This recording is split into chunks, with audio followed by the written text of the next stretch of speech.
Shalom saudara, pada edisi Voice of Pentecost kali ini kita akan membahas bagaimana memperkatakan Mazmur 91 dengan benar. Kalau kita memperhatikan situasi di sekitar kita belakangan ini, tantangan hidup rasanya makin kompleks dan tidak menentu. Mulai dari tekanan ekonomi, isu PHK, krisis kesehatan mental, hingga konflik yang terjadi di dalam keluarga.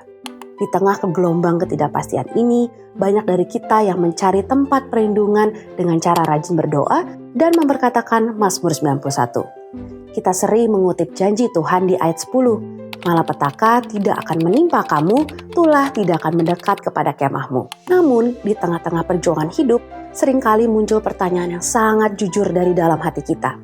Kenapa saya sudah mendeklarasikan Mazmur 91 setiap hari, tapi krisis masalah tetap saja terjadi? Lalu apa bedanya memperkatakan firman Tuhan ini dengan sekedar membaca mantra atau menggunakan jimat? Mari kita bedah bersama-sama topik ini menurut perspektif Alkitab dan teologi Pentakosta.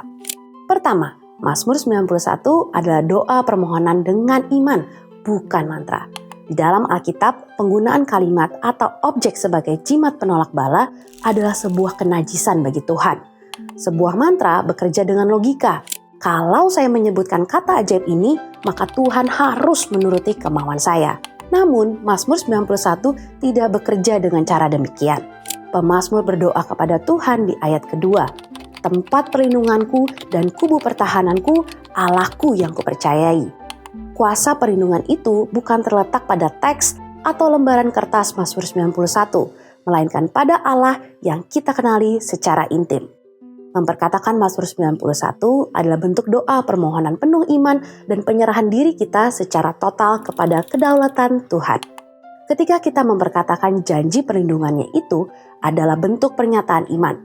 Kebenaran ini bukan berarti orang percaya akan otomatis kebal dari bahaya atau penyakit di dunia.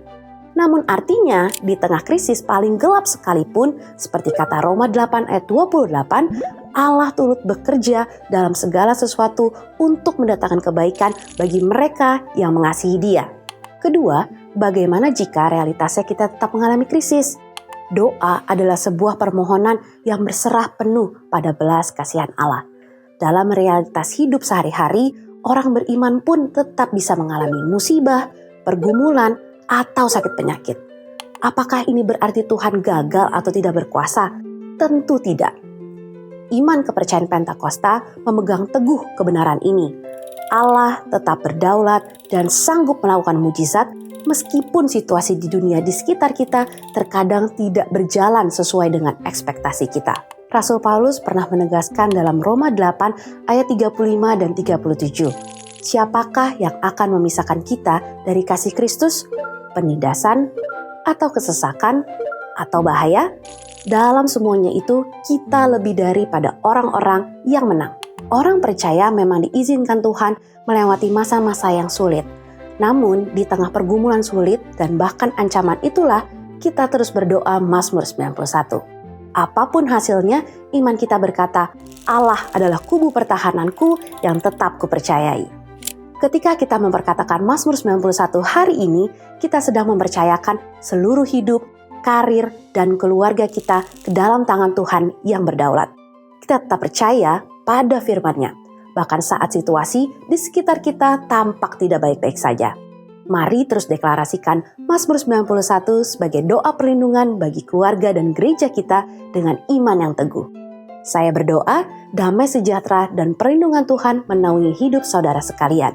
Untuk penjelasan lebih lengkap dari tim teologi kami, silakan scan QR Code yang tersedia atau buka website kami di gbigatsu.id.